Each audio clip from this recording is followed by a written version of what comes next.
Hi friends, വണ്ടിപ്പണിക്കാരൻ്റെ പുതിയ വീഡിയോയിലേക്ക് എല്ലാവർക്കും സ്വാഗതം. ഇന്നത്തെ നമ്മുടെ വീഡിയോ എന്ന് പറയുന്നത് ഈ കാണുന്ന ഒരു മെഴ്സറസിൻ്റെ E300 ആണ്. ഈ വാഹനത്തിൽ വർക്ക്ഷോപ്പിൽ വന്നിരിക്കുന്നത് പാർക്കിംഗ് ബ്രേക്ക് ഫോൾട്ടി ആയിട്ടാണ് ഈ വാഹനം വർക്ക്ഷോപ്പിൽ വന്നിട്ടുണ്ടായിരുന്നത്. അപ്പോൾ പാർക്കിംഗ് ബ്രേക്ക് വർക്ക് ചെയ്യുന്നുണ്ട്, എന്നാൽ ഈ വാഹനത്തിൽ നിങ്ങൾക്ക് കാണാം പാർക്കിംഗ് ബ്രേക്കിൻ്റെ ഒരു വാണിംഗ് മുകളിലായിട്ട് കിടക്കുന്നത്. അതേമാതിരി തന്നെ parking brake see owner's manual എന്ന് പറഞ്ഞ് കൊടുത്തിട്ടുണ്ട്. അപ്പോൾ ഇതിൻ്റെ അകത്ത് വന്നിരിക്കുന്ന പ്രശ്നം എന്ന് പറഞ്ഞു കഴിഞ്ഞാൽ ഈ വാഹനത്തിൻ്റെ കസ്റ്റമർ ബ്രേക്ക് പാഡ് റിപ്ലേസ് ചെയ്തിട്ടുണ്ട് പുറത്ത് നിന്ന്. അപ്പോൾ ബ്രേക്ക് പാഡ് മാറിയതിന് ശേഷമാണ് ഈ ഫോൾട്ടും കാര്യങ്ങളെല്ലാം വന്നിട്ടുള്ളത്. അപ്പോൾ ബ്രേക്ക് പാഡ് മാറുന്ന സമയത്ത് അതിൻ്റെ പ്രൊസീജിയറും കാര്യങ്ങളും ഫോളോ ചെയ്യാത്തത് കൊണ്ടാണ് ഈ പ്രശ്നങ്ങളൊക്കെ വന്നിരിക്കുന്നത്. നമ്മൾ ഈ വാഹനം ഡയഗ്നോസ് ചെയ്ത സമയത്ത് വന്നിരിക്കുന്ന ഫോൾട്ട് ഞാൻ കാണിച്ചു തരാം. ഇതിൻ്റെ അകത്ത് വന്നിരിക്കുന്ന ഫോൾട്ടുകളാണ് ഈ രണ്ട് ഫോൾട്ട്. അപ്പോൾ ഇത് രണ്ടും പെർമനൻ്റ് ആയിട്ട് കിടക്കുകയാണ്.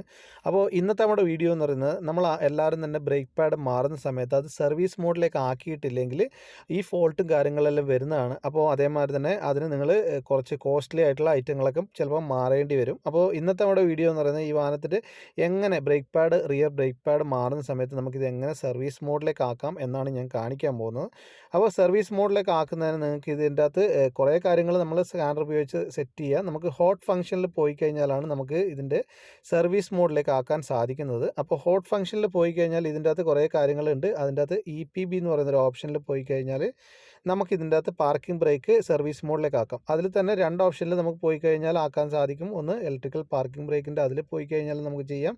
ഇനി അല്ലാന്നുണ്ടെങ്കിൽ ഇവിടെ സൈഡിലായിട്ട് കോർണറിലായിട്ട് മൂവ് ദ അസംബ്ലി പൊസിഷൻ എന്ന് പറഞ്ഞിട്ടുള്ള ഒരു ഓപ്ഷൻ കാണാം. അതിൽ പോയി കഴിഞ്ഞാൽ നമുക്ക് ഫസ്റ്റ് എന്നുള്ളൊരു ഓപ്ഷൻ വരും. അപ്പോൾ മൂവ് ദ അസംബ്ലി പൊസിഷൻ എന്നുള്ളത് ക്ലിക്ക് ചെയ്ത് കഴിഞ്ഞാൽ അത് റിലീസാവുന്ന നിങ്ങൾക്ക് സൗണ്ട് കേൾക്കാം. അതേമാതിരി തന്നെ വർക്ക് കഴിഞ്ഞതിന് ശേഷം ഡീആക്ടിവേറ്റ് അസംബ്ലി പൊസിഷൻ എന്നുള്ളത് ചെയ്ത് കഴിഞ്ഞാൽ അത് ചേഞ്ച് ആവുന്നതും കാണാം. അപ്പോൾ അതിൻ്റെ സൗണ്ട് നിങ്ങൾ കേട്ട് നോക്കൂ.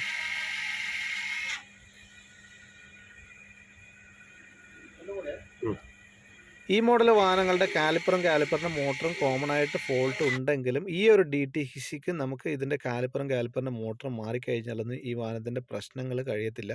ഈ മോഡൽ വാഹനങ്ങൾക്ക് ഈ ഒരു DTC വന്നു കഴിഞ്ഞാൽ മെയിനായിട്ട് പ്രശ്നം വരുന്നത് ഇതിൻ്റെ ABS ആക്ച്വേറ്ററാണ്. അപ്പോൾ ABS ആക്ച്വേറ്റർ മാറുന്നതിന് മുമ്പായിട്ട് നമുക്കിതിൻ്റെ വയറിങ്ങും കാര്യങ്ങളും എല്ലാം തന്നെ ചെക്ക് ചെയ്യണം. അപ്പോൾ വയറിങ്ങും കാര്യങ്ങൾ നമുക്ക് കാരണം ഇത് നമ്മൾ വയറിങ്ങും കാര്യങ്ങളും ചെക്ക് ചെയ്തതിന് കാര്യം എന്ന് പറഞ്ഞു കഴിഞ്ഞാൽ ഈ വാഹനം മറ്റൊരു വർക്ക്ഷോപ്പിൽ നിന്നാണ് വന്നിട്ടുണ്ടായിരുന്നത്. അപ്പോൾ അതുകൊണ്ട് തന്നെ നമ്മളത് എന്തൊക്കെയാണ് നമ്മൾ അതിൻ്റെ അകത്ത് അവർ ചെയ്തിരിക്കുന്നതെന്ന് നമുക്ക് അറിയത്തില്ല. കാരണം നമുക്ക് ആകെ പറഞ്ഞിരിക്കുന്നത് ബ്രേക്ക് മാറി അതിനുശേഷം വാണിംഗ് വന്നു എന്ന് മാത്രമേ ഉള്ളൂ. അപ്പോൾ എന്നിരുന്നാലും നമ്മളിതിൻ്റെ വയറിങ് കാര്യങ്ങളെല്ലാം തന്നെ ചെക്ക് ചെയ്യുന്നുണ്ട്. അപ്പോൾ ചെക്ക് ചെയ്ത സമയത്ത് നമുക്ക് വയറിങ്ങിൽ വേറെ പ്രശ്നമോ കാര്യങ്ങളോ ഒന്നും കിട്ടിയിട്ടില്ല. വയറിങ്ങെല്ലാം ഓക്കെ തന്നെയാണ്. അതിൻ്റെ കണ്ടിന്യൂറ്റിയും കാര്യങ്ങളും എല്ലാം തന്നെ ഓക്കെയാണ്. അപ്പോൾ നമ്മളിതിൻ്റെ അകത്ത് ABSൻ്റെ അകത്ത് നിന്ന് 4 വയറാണ് പോകുന്നത് ഇതിൻ്റെ കാലിപ്പറിൽ ലെഫ്റ്റിലോട്ട് 2 വയറും അതേമാതിരി തന്നെ റൈറ്റിലെ കാലിപ്പറിലോട്ട് 2 വയറാണ് പോകുന്നത്. അപ്പോൾ അതിൻ്റെ കണ്ടിന്യൂറ്റിയും കാര്യങ്ങളും നമ്മൾ ചെക്ക് ചെയ്തിട്ടുണ്ട്. അപ്പോൾ ഇതിന് ഒറ്റൊരു സൊല്യൂഷൻ മാത്രമേ ഉള്ളൂ ഈ ഒരു DTCക്ക്. ആ ഒരു DTCയുടെ സൊല്യൂഷനാണ് നിങ്ങളിവിടെ കാണുന്നത്. ഇതിൻ്റെ അകത്ത് കണ്ടല്ലോ, റിപ്ലേസ് ട്രാക്ഷൻ ഹൈഡ്രോളിക് സിസ്റ്റം, അതിനുശേഷം അതിൻ്റെ ബ്ലീഡിങ്ങും കാര്യങ്ങളും ചെയ്യുക. ഇതാണ് ഈ ഒരു DTCക്ക് കോമൺ ആയിട്ട് വരുന്ന കംപ്ലൈൻറ്റും അതിൻ്റെ സൊല്യൂഷനും. അപ്പോൾ അതേമാതിരി തന്നെ ഈ ഒരു ABS ആക്ച്വേറ്ററിൻ്റെ അകത്ത് നിന്ന് എന്തൊക്കെ കൺട്രോൾ മൊഡ്യൂളിലേക്കാണ് ഇതിൻ്റെ വയറിങ്ങും കാര്യങ്ങളും പോകുന്നത്, അതേമാതിരി തന്നെ എന്തൊക്കെ ഇതിൻ്റെ അകത്ത് ഇൻക്ലൂഡഡ് ആണ് ഇതിൻ്റെ കോമ്പോണൻസ് എന്നുള്ളതൊക്കെ ഈ വീഡിയോയിൽ നിങ്ങൾക്ക് കാണാം. ഇത് കണ്ടല്ലോ, എന്തൊക്കെ കമ്പോണൻസിലേക്ക് ഇതിൻ്റെ വയറിങ്ങും കാര്യങ്ങളും പോകുന്നുണ്ട് എന്നുള്ളതൊക്കെ നിങ്ങൾക്ക് ഇതിൽ മനസ്സിലാക്കാൻ സാധിക്കും. അപ്പോൾ എൻ്റെ ഈ വീഡിയോ നിങ്ങൾക്ക് ഇഷ്ടമായെങ്കിൽ, ഉപകാരപ്പെട്ടിട്ടുണ്ടെങ്കിലോ അതേമാതിരി തന്നെ ഞാനിടുന്ന വീഡിയോകൾ നിങ്ങൾക്ക് തുടർച്ചയായിട്ട് കാണണമെന്ന് താല്പര്യമുണ്ടെങ്കിൽ മല്ലു വണ്ടിപ്പണിക്കാരൻ യൂട്യൂബ് ചാനൽ സബ്സ്ക്രൈബ് ചെയ്യുക. അതേമാതിരി തന്നെ ആ ബെല്ലൈക്കണും കൂടി അമർത്തി കഴിഞ്ഞാൽ ഞാനിടുന്ന വീഡിയോ നിങ്ങൾക്ക് അപ്പം തന്നെ നോട്ടിഫിക്കേഷൻ വരുന്നതാണ്. അപ്പോൾ ഇത് കണ്ടല്ലോ, ഇതിൻ്റെ അകത്ത് എന്തൊക്കെ കാര്യങ്ങളാണ് വരുന്നത് എന്നുള്ളതൊക്കെ നിങ്ങൾക്ക് ഇതിൻ്റെ അകത്ത് അറിയാം.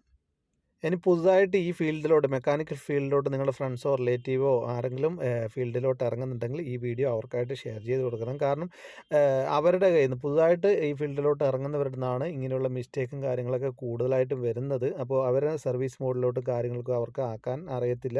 അപ്പോൾ ഈ വീഡിയോ ഷെയർ ചെയ്ത് കൊടുത്തു കഴിഞ്ഞാൽ അവർക്ക് തീർച്ചയായിട്ടും ഈ വീഡിയോ ഉപകാരപ്പെടുന്നതാണ്. അപ്പോൾ അതേമാതിരി തന്നെ ABS മാറിക്കഴിഞ്ഞാൽ അതിൻ്റെ അകത്ത് പ്രോഗ്രാമിങ് അതേമാതിരി തന്നെ ബ്രേക്ക് ബ്ലീഡിങ്ങും കാര്യങ്ങളെല്ലാം തന്നെ ചെയ്യേണ്ടതാണ്. നമ്മളിപ്പം കണ്ടല്ലോ, ഇതിൻ്റെ അകത്ത് വാണിങ്ങോ കാര്യങ്ങളോ ഒന്നും തന്നെ ഇല്ല. നമ്മളിതിൻ്റെ അകത്ത് എന്താണ് റീപ്ലേസ് ചെയ്തിരിക്കുന്നത്, അതേമാതിരി തന്നെ റീപ്ലേസ് ചെയ്യാൻ പോകുന്നത് എന്നുള്ളതൊക്കെ നിങ്ങൾക്കറിയാം. ഞാൻ നേരത്തെ കാണിച്ചു. അപ്പോൾ ഈ വീഡിയോ നിങ്ങൾക്ക് ഇഷ്ടപ്പെട്ടുണ്ടെങ്കിൽ മറക്കാതെ ചാനൽ സബ്സ്ക്രൈബ് ചെയ്യണം, എന്നെ സപ്പോർട്ട് ചെയ്യണം. അപ്പോൾ thank you for watching. Please subscribe my channel.